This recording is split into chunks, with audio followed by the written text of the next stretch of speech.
let's introduce this idea of ISO cost. So again, one of the interesting things about production and theory of the firm is that where we had the consumer's budget fixed, we're going to allow the idea that firms can choose the amount of money they want to spend. So what costs do they want to incur? How much credit do they want to get from the banks? How much of their own money do they want to put in? How much money do they want to borrow from other people? That's going to be the cost of production they're willing to take on. Now, they want to use this cost effectively. And a way to understand what that cost is going to be is to attribute it to the different combinations of inputs that they could use to produce the output. So W is going to stand for the price per unit of labor or the wage rate. And R is going to stand for rental rate, the price of a unit of capital. If C is your total cost or amount of money, then we're going to translate the amount of labor into an amount of money by multiplying it by the price per unit. We're going to translate the amount of capital into an amount of money by using the price per unit. And that's going to show us that this is the we can, by holding C constant, change capital and labor and see the different combinations, meaning different amounts of capital and labor that will cost the same amount of money. In the past, the isoquants told us about the different combinations of capital and labor that would produce the same level of output. Now, we're going to look at using what's called an isoquant line, the different combinations of capital and labor that cost the same amount of money in total. We can always, when we have an equation, rewrite it into a slope-intercept form where we want capital on the left-hand side because that's going to be on our vertical axes, and labor on the right-hand side because that's going to be on our horizontal axes. So the simple linear rearrangement of this equation is going to lead us to this equation. And if you look at it, this is capital, right? This is going to be a total cost divided by the price of capital. So this is going to be an amount of capital. How do we make this an amount of capital? Well, what we do is we multiply the amount of labor by the price of a unit of labor. So that WL gives us the total amount we're spending on labor. And if you divide that by the price, so this is a dollar amount, you divide it by the dollar amount, which is the price of capital, it shows you how much capital you could have bought with that amount of money. So capital is going to be represented by this, which is a translation of the amount of labor into a quantity of capital. And it's going to be this, which is taking the total cost and translating that into a amount of capital. So if the firm only bought capital, L would be 0, and then we can interpret the C divided by R as the amount of capital the firm could buy when they spend the total amount of money, C, and only purchase K.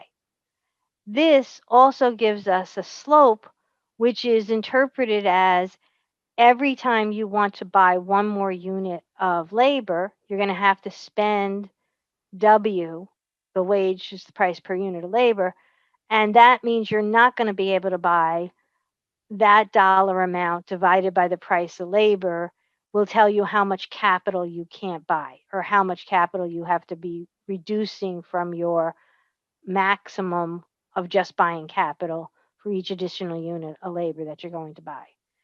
And this is just an example, and I'll let you work that through. The visual on this is, again, three variables reduced down to 2 dimensions. Each one of these curves represent the total amount of money being spent, and it's being spent on combinations of capital and labor. So we're measuring the amount of labor here and the amount of capital here. And to figure out what this point is in terms of cost, you would multiply this capital amount by R and this labor amount by W. And that would come out to be whatever C3 is in a dollar amount. And that's also true of point M or any other point on this curve, even though it uses a different combination of capital and labor, because the price of capital and labor are constant. It turns out that if you multiply this combination by those prices, you'll come up with the same total cost as this combination. And then another thing you can also start visualizing is anything below this line for C3 will cost less than the total amount of C3, and any combination above it will cost more than C3. So again, using the tools we've used before, or the visual understanding. We also can use the slope of this line or any of the isocost lines to explain how many units of capital we won't be able to buy when we buy one more unit of labor. And because the capital and labor ratio, sorry, the prices stay the same, the lines are parallel, meaning they're have the same slope, whether you're looking at spending this amount of money or this amount of money or this amount of money in total. Okay. Now, how do firms decide what's the right thing to do? And in the understanding of the production story, the firm can alter the different combinations and should, if by making the alteration they can get more output for the same amount of money, or if they can get the same output for a smaller amount of money, that should be what their process is doing. The way to capture that using our economic concepts is to look for the combination where the marginal rate of transformation, the marginal rate of technical substitution, so replacing capital for labor for capital, is equal to the ratio of W wages divided by rental rate of capital, because it will give you any other combination is either going to cost you more or produce you less money. And so the firm will keep adjusting until it gets to this combination. And when it does, it will have the lowest cost combination for producing a given level of output. And that's what we show here. Again, it looks similar to what we looked at from the point of view of the consumer theory. The optimal point where the MRTS and the W are, given that they're slope related concepts, measurements anyway, then this point A is tangent on this isoquant for Q75 units of output, or 75,000, whichever you want to think of it, and the cost is C2. That's going to be the lowest cost combination for producing 75 units of output. M and N can produce the 75 units. That's what the production story tells us. But as it's demonstrated by using the isocost lines, they both cost more than the combination at A. And we know that if they use any other combination that costs C2, they won't be producing the quantity 75 because it's below the isoquant. And if they use any other combination on the isoquant, it's going to cost them more money.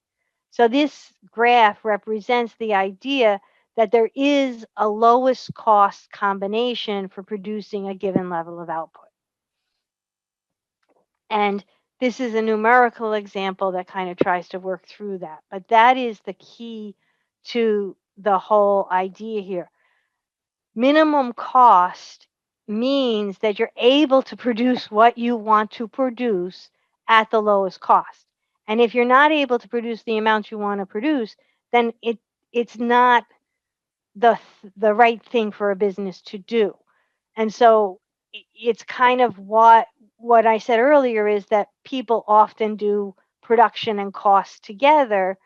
You still have to be sure that the combination you're picking will produce the quantity of output you need to produce. Otherwise, you're going to be off track and you're not going to be succeeding as a business. So this set of slides go through a couple of those analysis and explains it, and I'll leave you to read through that. But what it then does is it helps us to derive a long run total cost curve. And the shape of that curve is also going to be related to our returns of scale production story that I showed you before. So this one is that, again, remember that we're going to be using the input combination that's the minimum cost combination for each level of output. And what we're measuring on this scale now is total cost and the level of output. So this is related to the isoquants. This is related to the iso cost. And the points that are here, to know what the lowest cost is, we have to be using the right combination of capital and labor, the minimum cost combination. The graph that's here, this straight line showing that to increase output by a fixed amount, in this case 100 units of output, you're going to see total cost increase by the same amount, $1,000 for each time. That's going to be related to the constant returns to scale production function, because it's saying that to increase the output, the minimum cost combination for the next level of output for this 100 unit increase is going to be the same increase every time. So if you have to increase the inputs by the same amount to get the same increase in output, you're going to increase the cost by the same amount. If you go to the other interesting measures, which are marginal cost, how did cost change when you increased output by 1 unit, and the average cost, in this calculation, you would find that the average would be 1,000 divided by 100 is 100, sorry, is 10, 2,000 divided by 200 is 10, 3,000 divided by 300 is 10. So that's your average cost. And if you changed output by 100 units and that caused you to change your total cost by $1,000, the $1,000 divided by the 100 unit increase would be a $10 increase in cost. So characteristically, visually, the constant returns to scale production function leads to a total cost curve, which is a straight line, and also leads to an average cost and a marginal cost line, which are straight lines, but a horizontal line at the same dollar amount. Typically, we see long run cost curves that look something like this. Each point on, again, measuring output here and measuring dollar amounts of cost here, but these are measuring the minimum cost for producing 10 units, the minimum cost for producing 20, the minimum cost for producing 30, the minimum cost for producing 70. What this shape is also doing in terms of relationship to production returns to scale is showing us that early on in this range here, we're actually having increasing returns to scale, that the costs are going up by smaller amounts, even though the output is going up by the same amount. Then when you get out into this range where your scale of production is larger, higher, you're seeing that the change in cost is going up by bigger and bigger amounts, even though you're increasing output by the same amount. That's related to using less and less inputs to get the same increase in output, or getting a greater output return from those inputs, increasing returns. And then up here, we have decreasing returns, that the same increase in input is not giving you the same increase in output.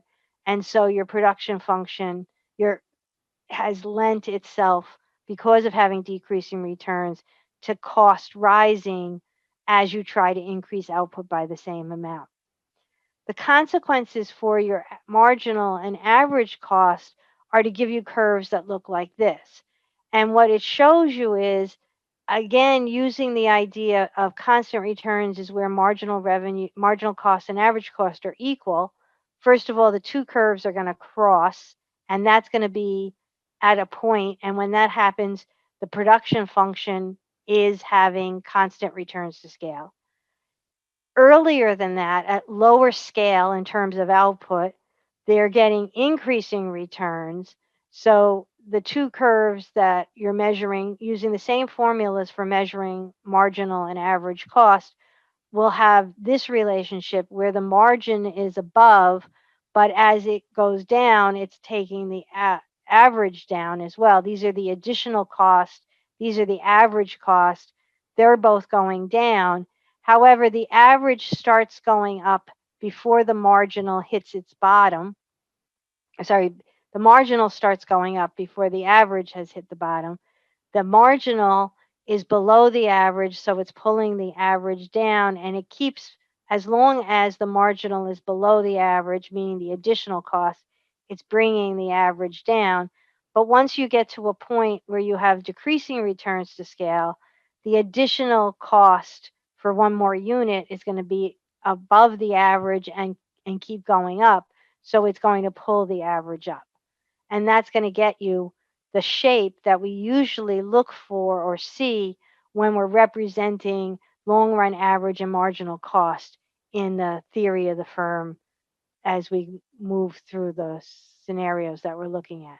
This is a summary of that relationship, and it's mechanical in this sense and it's visual in this sense, but it if you have two jobs. One is you have to basically memorize the relationship and then teach yourself why the relationship that you've memorized is true, so that you don't have to memorize it anymore, you understand it.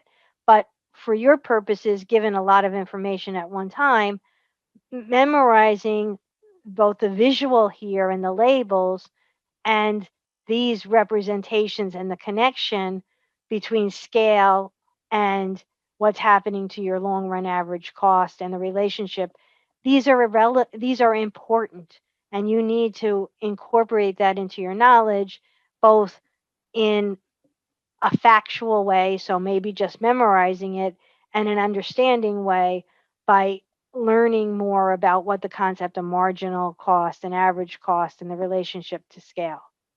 So that's the presentation for long run um, theory of the firm, production and cost, and introduction to cost in the long run.